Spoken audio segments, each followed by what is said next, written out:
ရွှေပြုံးသေးရဲ့ရုံးပြည့်သေးရဲ့ပစွန်ကြားရဲ့ပြီးတော့ပစွန်အစိမ်းရဲ့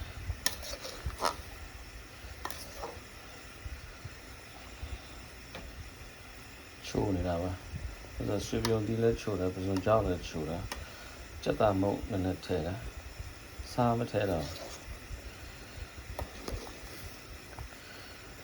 ရွှေပြုံးသေး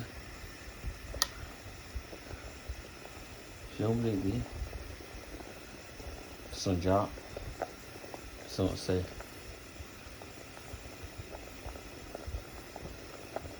စေစံကပြင်းနေတယ်ကောင်းမကောင်း